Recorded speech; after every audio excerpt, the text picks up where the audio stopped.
या मतदारा लोकांसाठी, महिलांसाठी, शेतकऱ्यांसाठी, शेतमजदूरांसाठी प्रत्येक वेळी प्रत्येक गोष्टी जोरात बोलून काम होत नाही. चंदूभाऊ सायलेंटली जाऊन आपल्या मुख्यमंत्र्याकडे, आपले बावनकुळे साहेबांकडे जाऊन या मतदारसंघाचे काम करून घेतात आणि 1 वर्ष त्यांनी बिना काही नौटंकीनी, बिना काही गाडी चालण्यानी, बिना काही करण्यानी या मतदारसंघाचे आमदारनी 1 वर्ष चांगल्या पद्धतीने, इमानदारीने या मतदारसंघामध्ये त्यांना 1 वर्ष झाले. दादा 4 वर्ष शिल्लक असं म्हणू नका, तुमचे कितीक वर्ष त्याच्यानंतर सुद्धा येणार आहे. कारण या मतदारसंघामध्ये काम करणारा व्यक्ती हवाय, नौटंकीवाला व्यक्ती नको आहे. सुवर्णाताईसाठी आणि आपल्या सगळ्यांसाठी स्वर्ण संधी आहे. मराठी जास्त जमत नाही पण समजून घेते जोडून तोडून कुठूनही. आणि आमची ताई, मी इथे बसली तर बसल्या बसल्या त्यांनी सांगितलं, ताई आम्हाला जास्त काहीच नको आहे. आमचे जे पाणी पुरवठ्याचे कामामुळे जे बरेचसे रोड आमचे ज्यांचे काम होते जे खराब झाले आहे, जर आमचे सुवर्णाताई या पदावर आल्या तर ते सगळे रोड, नाल्यांचे काम जेवढे उरलेले आहे ते सगळे आम्ही करून घेऊ. त्याच्यासाठी ते फंड मागतात. आता पूर्ण बावनकुळे साहेबांनी 1 शब्द वाचलं आमचे. मला माहित आहे आम्ही छत्रपती शिवाजी महाराजांच्या विचारावर चालणारे लोक आहे, पण डॉक्टर बाबासाहेब आंबेडकरनी दिलेल्या संविधानाला डोक्यावर घेऊन चालणारे लोक आहे.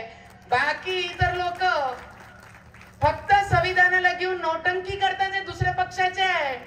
अरे संविधानाला डोक्यावर घेऊन पहिल्यांदा देशाचा प्रधानमंत्री नरेंद्र मोदीजी जेव्हा नवीन पार्लमेंट निर्माण झाली तर तिथे घेऊन जाणारा पहिला देशाचा प्रधानमंत्री होते की डोक्यावर घेऊन संविधान त्या पार्लमेंट मध्ये नेला होता. मी आपल्याला शब्द देते, चंदूभाऊ रवीजींनी बंडेरा मतदारसंघामध्ये कोंडेश्वर देवस्थानच्या बाजूनी शांतीचे प्रतीक गौतम बुद्धांची एवढी मोठी प्रतिमा उभा करण्याचा ठरवला. त्या दिवशी बावनकुळे साहेबांच्या हातून त्याचा भूमिपूजन झाला आणि येणाऱ्या काळामध्ये ते सुद्धा तिथे अमरावती बंडेरा मतदारसंघामध्ये होणार आहे.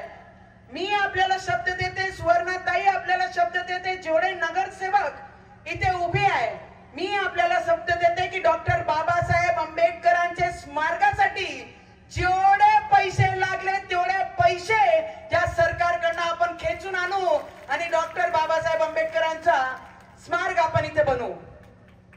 आपण महात्मा ज्योतिबा फुले यांच्यासाठी जे स्मारकासाठी 4 कोटी रुपये जे मंजूर झालेले आहे, चंदूभाऊ ज्यांनी आम्हाला इथपर्यंत शिकवला, महिलांना अधिकार दिलं, आमची समाजामध्ये काय महत्व आहे, ज्योतिबा फुलांनी आम्हाला शिकवलं, असे यांच्यासाठी 4 कोटी जे स्मारकासाठी मंजूर झाले येणाऱ्या काळामध्ये आपण करू. मागचे जे आमदार होते चंदूभाऊ तुमचे पहिले, जेव्हा आपला नगर अध्यक्ष या शहरामध्ये होते, जेव्हा 30 कोटी रुपये मंजूर करून आपण नगर परिषद नगर अध्यक्षांनी आणले, तर बरेचसे मुद्द्यांचे एनओसी मध्ये प्रॉब्लेम करणार, त्या 30 कोटींवर त्यांनी इन्क्वायरी बसवणं आणि इन्क्वायरी बसवून या शहराचा हा पूर्ण क्षेत्राचे जे 30 कोटी रुपयाचे विकास होते, ज्याच्यात नाल्या होत्या, ज्याच्यात सभागृह होता, त्याच्यात रोड होता, हा सगळी गोष्टीमध्ये अडथळे जर कोणी टाकले असाल तर मागचे जे आमदार होते त्यांच्यामुळे या गावाचं विकास तेव्हा 30 कोटीचं उरलं. आता ती चूक करू नका. बरेचसे लोक काय घेऊन उभे आहेत. मी आपल्याला एवढंच विनंती करीन, जैन समाजाचे आमचं मोठं मंदिर आहे, 500 वर्ष जुनं मंदिर या गावात आहे. खूप नशीबवान आहे. जे समाज चालायचं पहिले खाली पाहते की मुंगी आहे की आमच्या पायाखाली कोणाचा जीव नाही गेला पाहिजे, असे समाजाचा एवढा मोठा देवस्थान या शहरामध्ये या गावामध्ये आहे, ज्यांना 500 वर्ष पूर्ण झाले. चंदूभाऊ आपण येणाऱ्या काळामध्ये स्वर्णाताईला जर यांनी सगळ्यांनी निवडून दिलं, देणार आहे ना? एकदा हात वरती करून सांगा बरं, किती लोक सोबत राहणार आहे आपले? पुरुष मंडळी, राजकारण करू नका, विचारांसाठी धावा.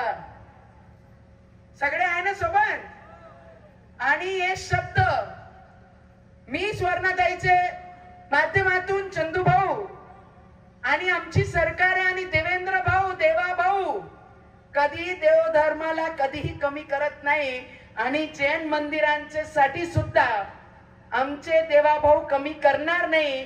पुढच्या वेळी जेव्हा आम्ही विधानसभेला तुमच्या इथे येऊ, तर डॉक्टर बाबासाहेब आंबेडकरांचा स्मारक, ज्योतिबा फुले यांच्या स्मारक, जैन मंदिराचं रेनोव्हेशन आणि जेवढे पैसे लागतील ते काम, उरलेले जे रोड आहे, जे पाणी पुरवठ्याचे पाईपलाईन मुळे जे खराब झाले गावाचे, ते गावाचे सगळे रोड आणि जे योजना जेवढी आहे आपल्या राज्याची, ती प्रत्येक योजना तुम्ही तुमच्या